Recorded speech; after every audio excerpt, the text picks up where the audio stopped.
Sure, I can. Dave, what do you think overall about the who you got coming in here, Kansas, Creighton, and North Dakota State? That's that's pretty much who I thought was coming. Obviously, Nebraska winning yesterday. There was a possibility of them coming in as a three.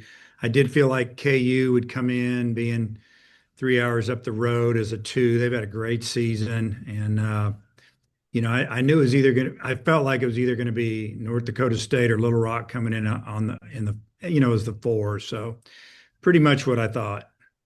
Yeah, I think Chris Curry was pretty convinced that they were coming up here. Do you know much about North Dakota State? I think 20 and 32 and won the Summit tournament.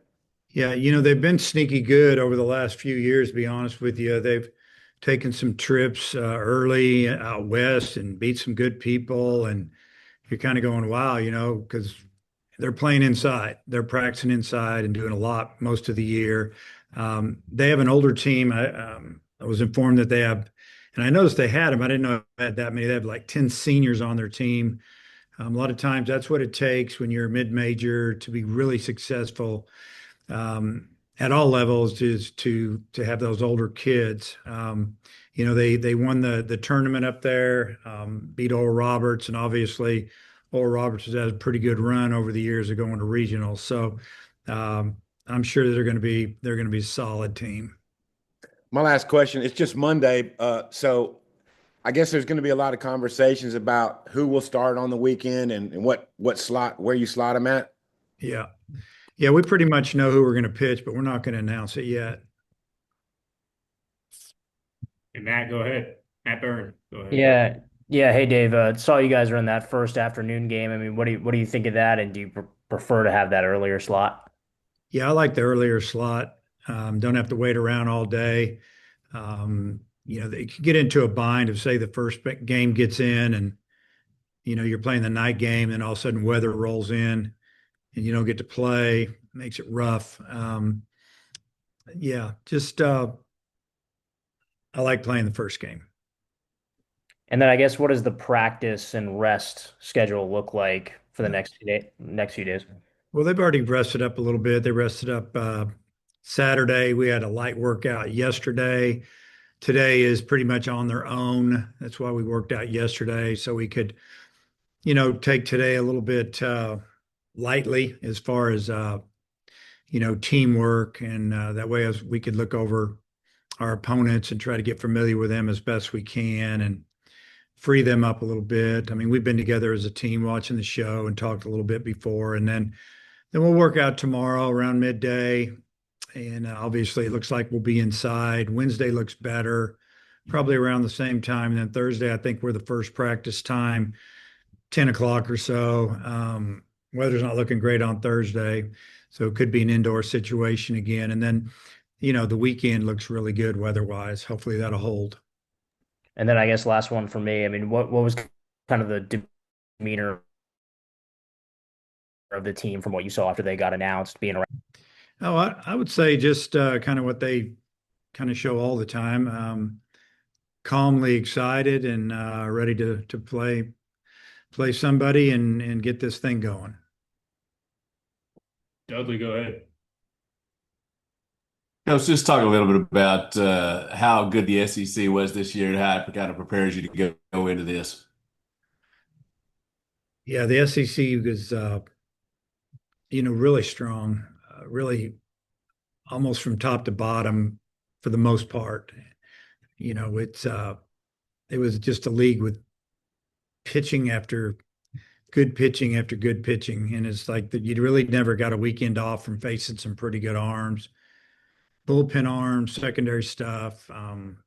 Hard to hit in the league. You'd have a day or two where you hit really well.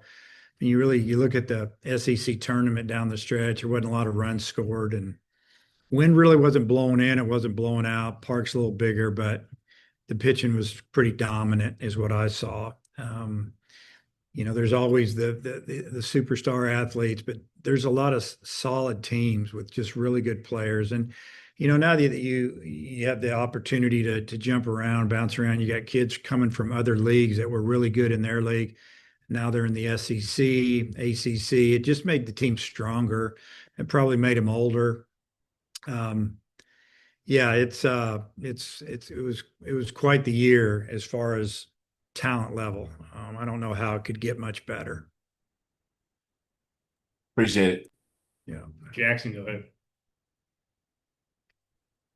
Hey Dave, all three teams that you guys got coming in here have some common opponents like TCU, Kansas State. I think North Dakota State even went to LSU. Does that make scouting any easier? Does it have any impact at all? Well, it just gives you more to go on. I don't know if it makes it easier.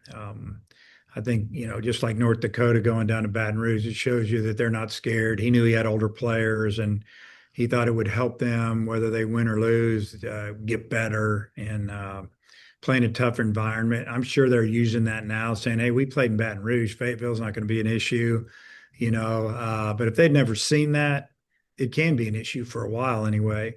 So, yeah, I mean that's why we're do the best we can to find out as much as we can about our opponents. But at the same time, it really boils down that we just do what we do well, and if we do that, we got a chance to win it. Coach Fitzgerald at Kansas has been in a neighboring state with you for a while now, from DBU and LSU, but really before he was at Kansas. Any relationship with him there? A little bit, just when he was at DBU, out on the road a little bit, but mostly our assistants know him. Nate Thompson knows him real well, and yeah, just he's done a great job. He's a great coach there. He's done a tremendous job at KU. When he got that job, he went in there and just really elevated the program, and he did it by probably the way he runs the program, but at the same time, he elevated the talent level, and they've had a great year. 20 wins in the Big 12, plus a couple wins in I think the tournament. So they're going to be good. But the team you can't look past is Creighton. I mean, they got in over a couple of teams that were projected to possibly get in because they beat them straight up, and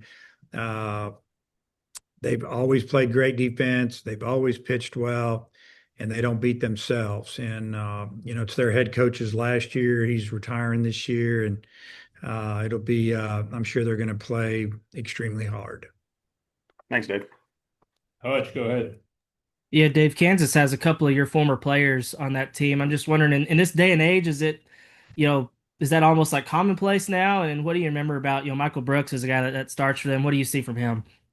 Well, Michael's a good defender that came in out of high school, and we had some good infielders, and it didn't go well for him in the fall. We knew he'd end up being a pretty good player. I think he transferred to another Division I, and now he's there. Been there a couple of years, and just a solid player. Enjoyed having him in here that fall, and yeah, I mean it's very common that you're going to play somebody or run into somebody with a player or two that's been in your program, especially nowadays.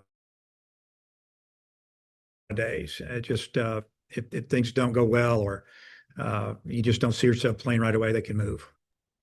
And I know you don't want to look beyond this regional, but were you surprised at all that they paired you with the Tennessee regional?